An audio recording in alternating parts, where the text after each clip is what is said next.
Hello everyone, welcome to my channel Bhavna smart academy. My name is Bhavna और आज का जो हमारा टॉपिक है वो है करंट परचेजिंग पावर टेक्निक। इसको समझने से पहले हम थोड़ा प्राइस लेवल अकाउंटिंग को समझ लेते हैं। जैसा कि आप सबको पता है, जैसे कंपनी होती है, ठीक है, वो फाइनेंशियल स्टेटमेंट बनाती है, बैलेंस शीट हो गया, प्रॉफिट एंड लॉस अकाउंट हो गया। तो जैसे कुछ हमारी जो एसेट होती है ना, वो टाइम के साथ उनके प्राइस जो होते हैं वो चेंज होते रहते हैं, इन्फ्लेशन के कारण, डिफ्लेशन के कारण। तो at the end of the year ये पॉसिबिलिटी रहती है कि जब आपने अगर कोई एसेट, मान लो आपने आपके साल के स्टार्टिंग में उसको खरीदा है, ठीक है, लेकिन जब आपका साल एंड हुआ, यानी कि अकाउंटिंग पीरियड जब आपका खत्म हुआ, जब आप लोग फाइनेंशियल स्टेटमेंट दिखा रहे हो, उस टाइम क्या पता उस एसेट की जो प्राइस है वो क्या पता इन्फ्लेशन और डिफ्लेशन के कारण क्या हो गया हो, चेंज हो गया हो। तो इस वजह से कई बार जो हमारी ये फाइनेंशियल स्टेटमेंट होती है, ये ना ठीक से इंफॉर्मेशन नहीं प्रोवाइड करती कंपनी की फाइनेंशियल कंडीशन के बारे में, ठीक है। तो इसीलिए कुछ एडजस्टमेंट करी जाती हैं रिगार्डिंग दीज प्राइस लेवल के अकॉर्डिंग, ठीक है। इसके ना एडजस्टमेंट करने के 4 मेथड होते हैं, जिनमें से आज हम फर्स्ट वाला मेथड पढ़ रहे हैं। वो है current purchasing power technique, replacement cost accounting technique, current value accounting technique और है करंट कॉस्ट अकाउंटिंग। पहला जो है जिसे हम बोलते हैं CPP, ठीक है, यानी कि current purchasing power technique. Current purchasing power technique क्या कहता है? ये कहते हैं कि जो कंपनी होगी ना, वो क्या करेगी, अपनी जो फाइनेंशियल स्टेटमेंट प्रिपेयर करेगी वो हिस्टोरिकल कॉस्ट के बेस पर ही क्या करेगी, प्रिपेयर करेगी, ठीक है। उसी के साथ वो क्या करेगी, एक सप्लीमेंट्री स्टेटमेंट जो है वो क्या करेगी, प्रेजेंट करेगी, ठीक है। ये जो सप्लीमेंट्री स्टेटमेंट होगी, ये क्या होगी, जो करंट परचेजिंग पावर को क्या करेगी, शो करेगी, ठीक है। जो आप फाइनेंशियल स्टेटमेंट के साथ ये supplementary statement at the end of the year आप लोग शो करोगे, तो ये ना जर्नल प्राइस इंडेक्स के अकॉर्डिंग बनाओगे।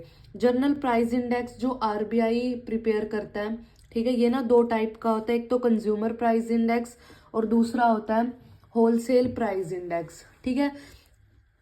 मैकेनिज्म जो है करंट परचेजिंग पावर टेक्निक का, ये ना 5 पार्ट में डिवाइड होता है।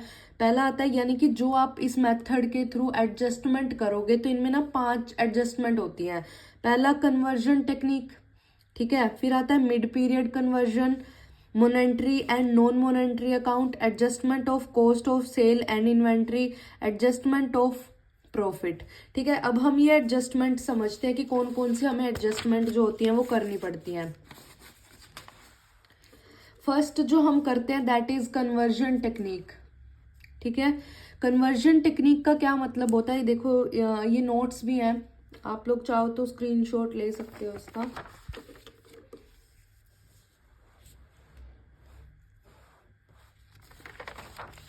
और फिर आता है कन्वर्जन टेक्निक जो हम पढ़ रहे थे। कन्वर्जन टेक्निक क्या बोलता है, ये बोलता है कि बैलेंस शीट और जो प्रॉफिट एंड लॉस अकाउंट है, यानी कि आपकी जो फाइनेंशियल स्टेटमेंट है, उसको आप लोग क्या करोगे, इसमें कन्वर्ट करते हो जर्नल प्राइस लेवल। जैसा कि हमने पढ़ा कि इसमें पहला स्टेप ही यही होता है कि आप लोग क्या करते हो कि जर्नल प्राइस लेवल इंडेक्स जो होता है आपका, उसके अकॉर्डिंग क्या कर लेते हो, जो आपकी आइटम लिखी होती है इनमें बैलेंस शीट में और प्रॉफिट एंड लॉस अकाउंट में, इन सबको क्या कर लेते हो, एडजस्ट कर लेते हो जर्नल प्राइस लेवल के अकॉर्डिंग, ठीक है। जो 2 टाइप का होता है वही कंज्यूमर और होलसेलर। कौन प्रिपेयर करता है, RBI प्रिपेयर करता है। याद रखना इसका एक फॉर्मूला होता है प्रिपेयर करने का, दैट इज जो आपकी कन्वर्टेड फिगर आएगी वो क्या होती है। ये बात हो रही है जो आप सप्लीमेंट्री स्टेटमेंट बनाते हो, कन्वर्टेड जो फिगर होगी उसका फॉर्मूला दे रखा है। हिस्टोरिकल जो फिगर है मल्टीप्लाई जो कन्वर्जन फैक्टर है, और कन्वर्जन जो फैक्टर होता है वो किसके इक्वल होता है, करंट ईयर का जो प्राइस इंडेक्स होगा डिवाइडेड बाय जो प्रीवियस ईयर का इंडेक्स है। सेकंड नंबर पर पॉइंट आता है that is mid period conversion. Mid period conversion क्या होता है, देखो कुछ जो आपकी ट्रांजैक्शन होती है वो क्या होती है, थ्रू आउट द ईयर होती है। मतलब जैसे सेल होगी, परचेज होगी, वो पूरा साल चलती है। उस टाइम आप कौन सा इंडेक्स यूज करोगे। अब आपने देखा कि यहाँ पर आप लोग करंट ईयर का यूज कर रहे हो, प्रीवियस ईयर का, लेकिन अगर बीच की बात हो रही है देन उस केस में आप एवरेज इंडेक्स कंसिडर करते हो, ठीक है। जितनी भी आइटम होंगे जो थ्रू आउट द ईयर होंगी उनके लिए एवरेज इंडेक्स जो है वो यूज करा जाता है। अगर एवरेज इंडेक्स जो है आपके पास अवेलेबल नहीं है देन उस केस में हम लोग क्या करेंगे, मिड ईयर एवरेज इंडेक्स का यूज करते हैं। जो मिड ईयर एवरेज इंडेक्स होगा उसको हम क्या करेंगे, यूज करेंगे। लेकिन अगर ये भी अवेलेबल नहीं होता देन उस केस में आप लोग क्या करोगे, या तो इंडेक्स लेते हो बिगिनिंग ऑफ द ईयर का, या फिर जो आप ले रहे हो या एंड ऑफ द ईयर का। थर्ड नंबर पर आता है आपने इंडेक्स तो डिसाइड कर लिया, लेकिन हमने ये पढ़ा था कि सभी आइटम के लिए। लेकिन एक चीज और यहाँ पर ध्यान रखनी है, सभी आइटम नहीं, जो हमारी कौन सी होंगी, जो हमारी क्या होती है, नॉन मॉनेटरी होती है। मतलब देखो दो यहाँ पर बताता है कि ये कन्वर्जन करने से पहले आपको इन दोनों के बीच में डिफरेंस पता होना बहुत जरूरी है। जो मॉनेटरी आप देखो, मॉनेटरी कौन सी होंगी, वो एसेट या लायबिलिटी जो चेंज नहीं होती, जैसे कि कैश है, डेटर है, वो थ्रू आउट द ईयर जब वो जैसे डेटर है जब वो पेमेंट करेंगे तभी चेंज होगा, अदरवाइज ये सेम रहते हैं। इनके प्राइस में तो कोई चेंज नहीं होता ना। जैसे मशीनरी है, जैसे नॉन मॉनेटरी में कौन से आते हैं जो चेंज हो जाते हैं, जिनके प्राइस क्या हो जाते हैं, चेंज हो जाते हैं। जैसे लैंड एंड बिल्डिंग है, उनके प्राइस जो होते हैं, ये हो सकता है ना पॉसिबल, जब हमने खरीदा उस टाइम कुछ और हो प्राइस, और जब हम at the end of the year इसकी जो मार्केट वैल्यू है वो चेंज हो जाती है। तो मॉनेटरी में वो आते हैं जो चेंज नहीं होते, यानी कि जो रीएक्सेस नहीं होते, और नॉन मॉनेटरी में वो आते हैं जो रीएक्सेस हो जाते हैं, यानी कि जिनके प्राइस जो होते हैं वो क्या हो जाते हैं, चेंज हो जाते हैं। और इनके ये प्राइस चेंज होते हैं ड्यू टू इन्फ्लेशन और डिफ्लेशन के कारण, जिसके कारण क्या होता है, लॉस और गेन अराइज होते हैं।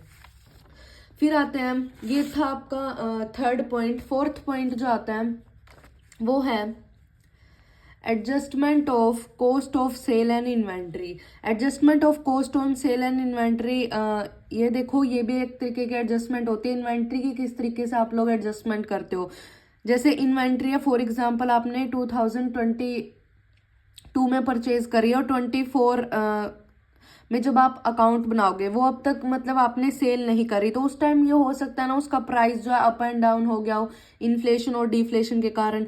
तो उस केस में जो आप एडजस्टमेंट करते हो वो आप जो एडजस्टमेंट करोगे वो लीफो फीफो मेथड, यानी कि लीस्ट इन फर्स्ट आउट और फर्स्ट इन फर्स्ट आउट पर क्या करता है, वो ऐसे वो डिपेंड करता है। लेकिन ये जो एडजस्टमेंट होगी इसमें आप कौन सा प्राइस लोगे, जैसे कि अगर आपको करंट परचेज है जो आपकी, उसमें आप इंडेक्स लेते हो एवरेज इंडेक्स को। ओपनिंग स्टॉक जो होता है उसके लिए इंडेक्स लोगे बिगिनिंग ऑफ द ईयर का, और जो परचेज की है आपने प्रीवियस ईयर के हैं उसके लिए आप जो प्रीवियस ईयर का इंडेक्स होगा उसको ही लेते हो। फिर आता है लास्ट आपका कि प्रॉफिट को कैसे एडजस्ट करते हो इस मेथड के अकॉर्डिंग। इस मेथड के अकॉर्डिंग आप किस तरीके से अपना प्रॉफिट जो है वो कैलकुलेट करते हो। जैसे नेट चेंज मेथड है।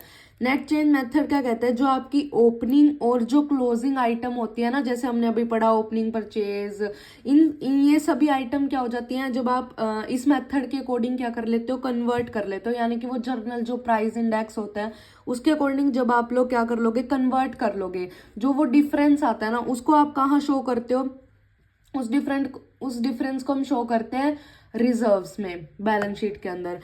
उसमें क्या इंक्लूड होता है, जो आपके इक्विटी होते हैं वो भी क्या हो गए हैं, आपके कन्वर्ट हो गए हैं।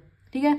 लेकिन अगर इक्विटी उस केस में नहीं होते कन्वर्ट, देन उसको हम क्या कंसिडर करते हैं, एज अ बैलेंसिंग फिगर क्या करते हैं, वो शो करते हैं।